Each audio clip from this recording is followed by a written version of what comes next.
sur la mobilisation et sur les événements aussi de la semaine. Apparemment, l'interview d'Emmanuel Macron hier, elle n'a pas trop convaincu ni l'intersyndicale ni les Trégorois qui manifestent. Il n'y a eu aucune ouverture de la part du président. Donc au contraire, il semble avoir attisé le feu de la colère. Donc effectivement, il n'y a eu aucun geste. Donc personne n'a été convaincu. Voilà, donc la situation est bloquée. Oui, parce que justement, la nouveauté de la semaine, c'est notamment le blocage de Valoris, près d'ici.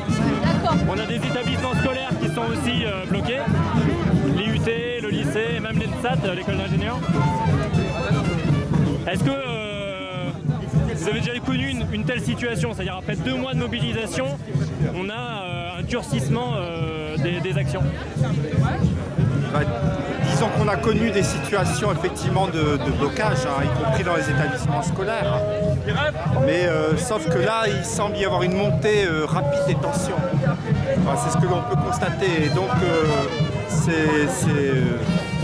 en tout cas, ça mériterait une réaction de la part du gouvernement pour apaiser la situation.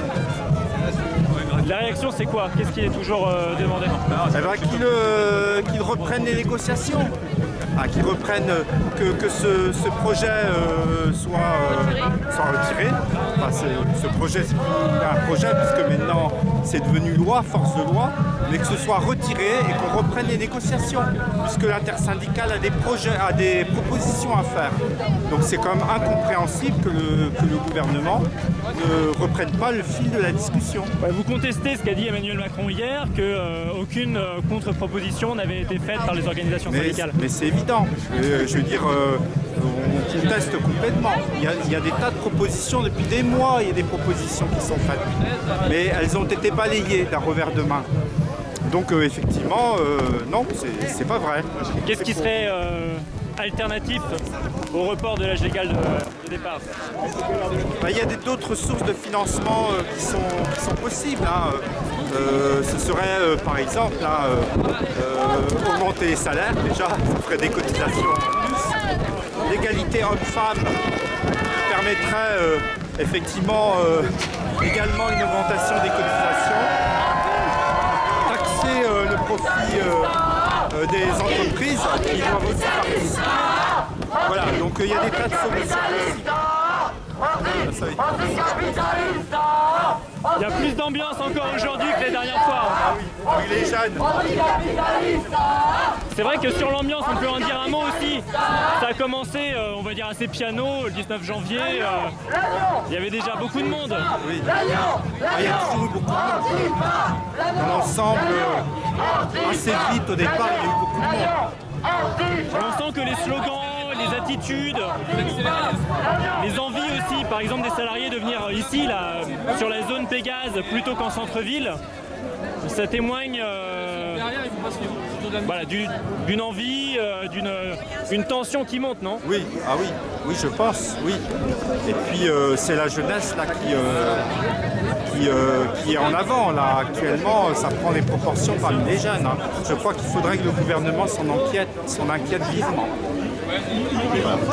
Parfait. Je vais aller voir du côté de la CGT Nokia. Vous jouez à domicile aujourd'hui, c'est la première fois? La première fois pour les retraites, oui. Et c'est vrai qu'on est quand même assez habitué à ce parcours. De partir de la zone Pégase, ça a quelle signification? C'est ici le plateau technologique, c'est ici où il y a les emplois, beaucoup d'ingénieurs en particulier qui travaillent dans des petites et très grandes entreprises. Oui, je pense que les ingénieurs aussi sont touchés donc, par cette mobilisation. Ils veulent se mobiliser également. Et on le voit depuis le début de la mobilisation, il y a une intersyndicale qui fonctionne très bien chez Nokia. Et là, on était très heureux que les jeunes nous rejoignent, les jeunes de l'IUT, parce que ça fait aussi partie d'un ensemble. C'est intergénérationnel, la lutte est intergénérationnelle. Est-ce qu'après plus de 2 mois de manifestations quasi hebdomadaires, il est encore possible de motiver des salariés pour faire grève. Et il est encore possible de durcir le mouvement parce que pour l'instant c'est vrai que il y a eu du monde mais ça n'a pas suffi à faire bouger d'un iota, y compris Emmanuel Macron qui s'est exprimé hier. Oui, bien sûr, il ne faut pas s'arrêter là, je pense qu'il faut continuer. On a vu déjà d'autres projets retirés après plusieurs mois de mobilisation. Et le fait que les jeunes rentrent dans la mobilisation aussi, c'est un point très important et qui va nous aider aussi donc, à remotiver tout le monde et à continuer ce qu'on fait. Peut-être un mot à titre personnel, vous avez vécu comment l'intervention présidentielle d'hier? Pour tout vous dire, je n'ai même pas écouté l'intervention du président Macron parce que je n'en attendais rien du tout. Je pense qu'il n'y a que la mobilisation qui va pouvoir le faire reculer.